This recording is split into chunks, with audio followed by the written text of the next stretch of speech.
لوگ کہتے ہیں کہ ہماری دعائیں قبول نہیں ہوتی، ہم نے اللہ سے مانگ مانگ کر جو ہے وہ ہم تھک گئے ہیں، ٹھیک ہے، ہم نے بیت اللہ کے غلاف کو پکڑ کر دعائیں کی ہیں پھر بھی ہماری دعائیں قبول نہیں ہوتی، ہمارا پروردگار تو ہماری سنتا ہی نہیں ہے، ہماری دعا کو قبول کرتا ہی نہیں ہے۔ میرے دوست سے ایسی بات بالکل بھی نہیں ہے۔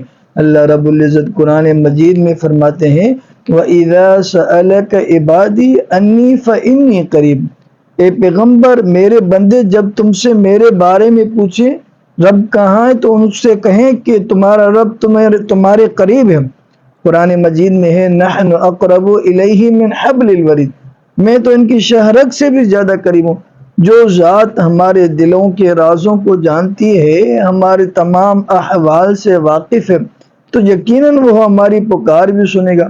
ہم سمجھتے ہیں کہ جو ہے وہ ہم گناہ کر کے بچ جاتے ہیں، ٹھیک ہے، ہم گناہ کر کے خطائیں کر کے چھوٹ جائیں گے، ہمارا پروردگار ہمیں نہیں دیکھتا، ہمارے دلوں کے رازوں کو نہیں جانتا، لیکن اللہ رب العزت فرماتے ہیں نحن اقرب الیہ من حبل الورید، جو تم دل کے اندر رکھتے ہو، دل و دماغ کے اندر سوچتے ہو، ہم اس کو بھی جانتے ہیں۔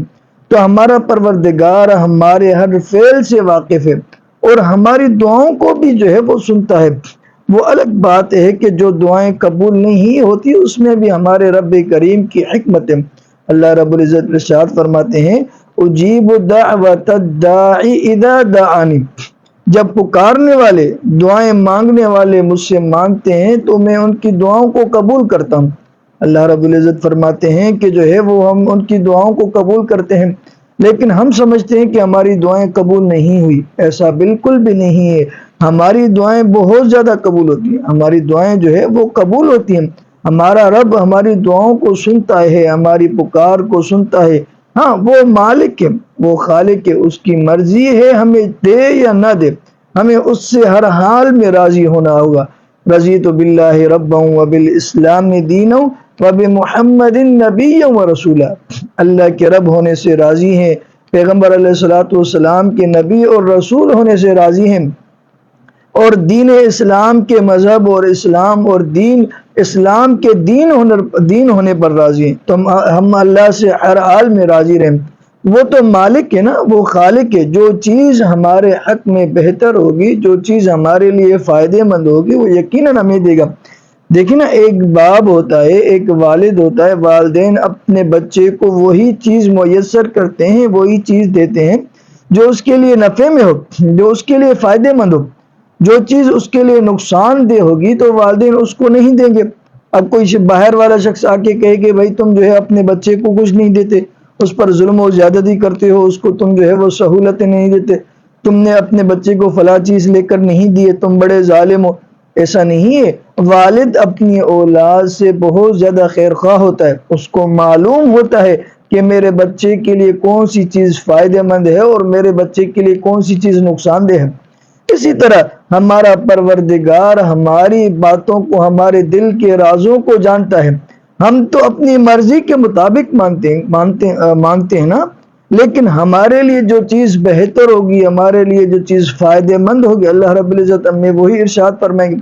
اور ایسا بھی نہیں ہے کہ ہماری جو دعائیں قبول نہیں ہوتی دنیا کے اندر، ٹھیک ہے، وہ ضائع ہو گئی، نہیں نہیں، اس پر بھی اجر و ثواب ہے، ٹھیک ہے، اس پر بھی اجر و ثواب ہے۔ قیامت کے دن جو ہے وہ لوگ اس بات پر حسرت کریں گے کہ جو ہے وہ کاش کہ ہماری ساری دعائیں قبول نہ ہوتی، اس قدر جو ہے وہ اجر و ثواب ہے۔ بس اوقات دعا کے بدولت یا تو وہ عین دعا ہمیں جو ہم چیز مانگتے ہیں وہی مل جاتی ہے، یا جو ہے اس کے بدلے میں اللہ ہمیں کوئی اور چیز نعم البدل عطا فرما دیتے ہیں، یا اس کے ذریعے اس دعا کے بدلے میں جو ہم چیز مانگتے ہیں اس کے بدلے میں اللہ رب العزت ہمارے اوپر سے ایک بڑی مصیبت کو ٹال دیتے ہیں، ٹھیک ہے۔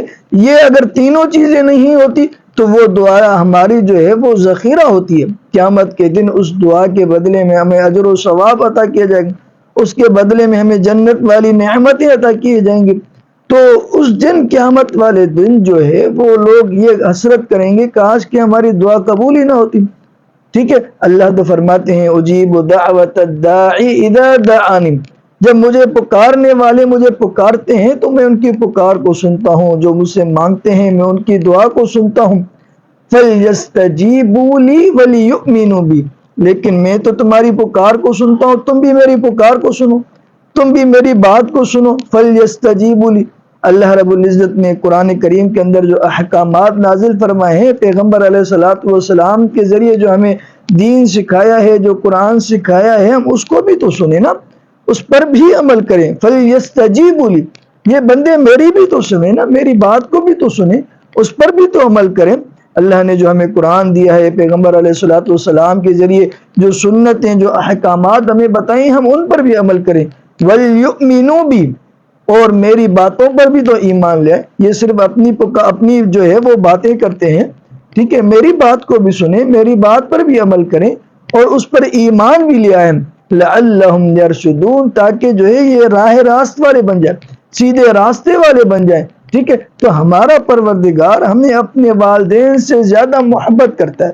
ہمارا پروردگار، ہمارا خالق، ہمارا مالک جو ہے 70 ماؤں سے زیادہ ہم سے محبت کرتا ہے۔ اس کو معلوم ہے کہ میرے بندے کے لیے کون سی چیز فائدہ مند ہے، کون سی چیز نقصان دہ ہے۔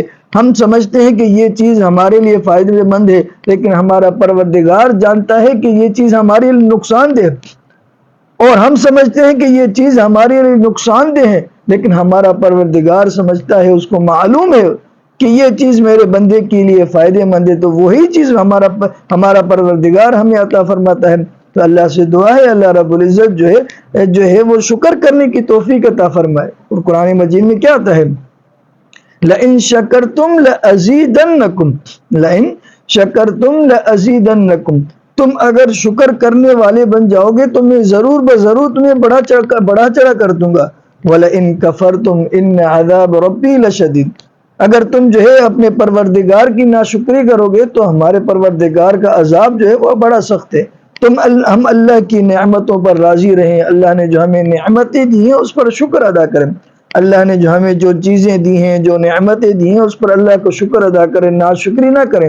کوئی مصیبت، کوئی پریشانی آ جائے تو اس وقت صبر کریں، اللہ سے جو ہے وہ صبر کی توفیق مانگے۔ اللہ سے دعا ہے اللہ رب العزت آپ کا اور ہمارا حامی اور ناصر ہو۔